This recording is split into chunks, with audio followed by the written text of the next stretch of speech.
Hi everyone, welcome to my channel Cyberzoology. I am Pratima and today I'll be discussing Kingdom Animalia up to phylum level. Then I'm also planning to discuss each of these phyla in separate videos up to class level.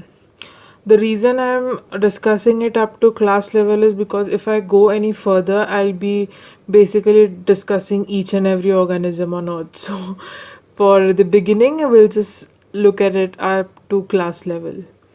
And before I begin the video, please do not forget to subscribe my channel and like the video and share it after viewing it. So, let's start exploring Kingdom Animalia. So, kingdom, as you all know, is the highest taxonomic category, and all the animals are included under kingdom Animalia. So, now this is further divided into two kingdoms, that is, subkingdom, and it is named as Parazoa and Eumetazoa. Subkingdom Parazoa has no organized tissue system, or they don't have organ system, and they are asymmetrical. Subkingdom Metazoa, these organisms have organized tissue, they are symmetrical, and they have proper organ systems. Phylum is nothing but a taxonomic category which is a subdivision of kingdom, and it also includes superphyla or subphyla. Now, for kingdom Animalia, we are going to look at few phyla, or before that, we'll just get to know on what basis these phylums were named or what categorized them. So, kingdom Animalia was further classified into phylums. So, based on few peculiar features, these phylums were classified or differentiated.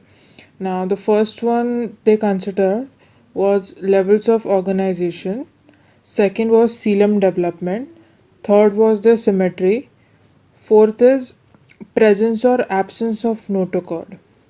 So now let's go ahead with levels of organization. So levels of organizations, we as know that kingdom Animalia, organisms are multicellular.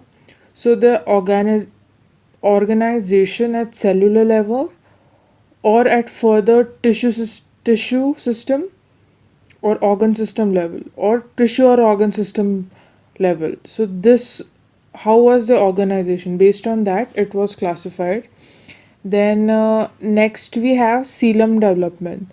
So coelom is a body cavity. So there were acoelomates with no body cavity. Then there was pseudo coelomate which had false body cavity. Then they had coelomate which has true body cavity. So this was the categorization. Now we'll go towards symmetry. Now symmetry basically means the tissue or the particular organ system is radial or bilateral. And now we go ahead to notochord. So notochord, how do we define it? Basically it's a primitive stage of backbone formation. It is formed in embryonic stages. So few organisms have it or don't have it, but then the organisms who have absent notochord, they have notochord in at their some stage of life they'll have notochord, since it's a very important embryonic stage. So it may be semi or a pseudo notochord type, something like that. So yeah, so now this is classified as chordates who have present notochord, and non-chordates for organisms who don't have notochord. So here we are looking at this complex tree diagram. So let's begin with subkingdom Parazoa. So we have phylum Porifera under it with no cellular organization. Now we'll move ahead to subkingdom Metazoa. So now based on presence of body cavity, we'll go for ocelomate where they have no body cavity. So now they have further classification by symmetry.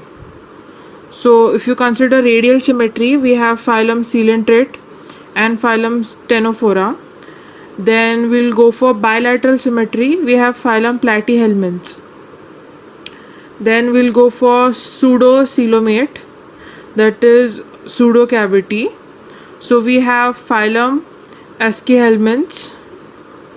Then for actual body cavity, so we have phylum Annelida, phylum Arthropoda, phylum Mollusca. Now under true body cavity and with presence or absence of notochord, we have presence of notochord with phylum Chordata, and absence of notochord we have phylum Echinodermata. Then we have phylum Hemichordata, which shows semi notochord.